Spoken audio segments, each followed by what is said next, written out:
తెలుగువారి number 1 choice Telugu matrimony. తెలుగువారి number 1 choice Telugu matrimony. ప్రభుత్వ నిర్లక్ష్యం వల్లే ఎరువుల కొరత ఏర్పడిందన్నారు తెలంగాణ బీజేపీ అధ్యక్షుడు రామచంద్రరావు. కేంద్రం నుంచి వచ్చిన యూరియాని ఎక్కడ దాచారని ప్రశ్నించారు. అయితే రామచంద్రరావుకి మంత్రి తుమ్మల నాగేశ్వరరావు కౌంటర్ ఇచ్చారు. ఈరోజు తెలంగాణ ప్రభుత్వం చేసినటువంటి పని వల్ల run on fertiliser, it is run on fertilisers, ఎరువుల దుకాణం మీద, ఎరువుల దీని మీద ఒక ఆర్టిఫిషియల్ కొరత క్రియేట్ అయిందంటే because of this attitude of the government. ఇవన్నీ కూడా అబద్ధాలని చెప్పాలి ప్రజలకు. మాకు కేంద్ర ప్రభుత్వం ఇవ్వట్లేదని మీ దగ్గర బఫర్ స్టాక్స్ పెట్టుకొని, ఎక్స్ట్రా స్టాక్ పెట్టుకొని ఈ అబద్ధాలు ఎందుకు ఆడాలి? నడ్డా గారికి 6 నెలల బట్టి పంపిస్తున్నా.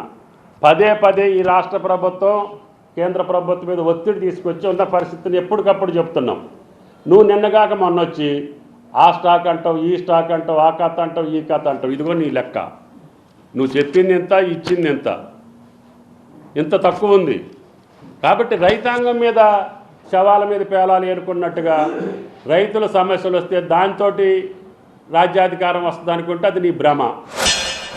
కొద్దిగా షార్టేజ్ అనేది లేదు, కొద్దిగా సప్లై లేట్ అయింది. షార్టేజ్ ఎందుకు ఉంటుందంటే మీకు రాబీలోనే 2 లక్షల పైన మీ చిలుకు ఇక్కడ మెట్రిక్ టన్ మీ దగ్గర ఉంది కదా, మీరు తినేశారు. అక్కడ ఎక్కడ దాచారు? మిమ్మల్ని అడుగుతున్నాను. రైతులకు అబద్ధాలు ఆడొద్దు మీరు. ఈరోజు వాస్తవానికి తెలంగాణకు ఎటువంటి కొరత లేదు.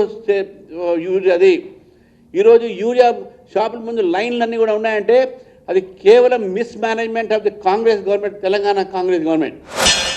రైతాంగాన్ని అయోమయం చేసే మాటలు నువ్వేదో ఇచ్చినట్టు మేమేదో దాచుకున్నట్టు. యూరియా దాచుకొని ఏం చేస్తారు రామచంద్రరావు? ఇదేమైనా పంచదారా కనీసం తినటానికి? కనీసం సోయి లేకుండా మాట్లాడతావు నువ్వు పొద్దాక. ఒకరోజు చెప్తుని, 2వ రోజు పంపిస్తుని, 3వ రోజు పంపిస్తుని, 4వ రోజు పంపిస్తుని, పదే పదే నువ్వు మాట్లాడుతుంటే నీకు ఇంకేదన్నా తప్పిద్దామని అనుకోవాలి నేను. తెలుగువారి నంబర్ 1 చాయిస్ తెలుగు మ్యాట్రిమోనీ.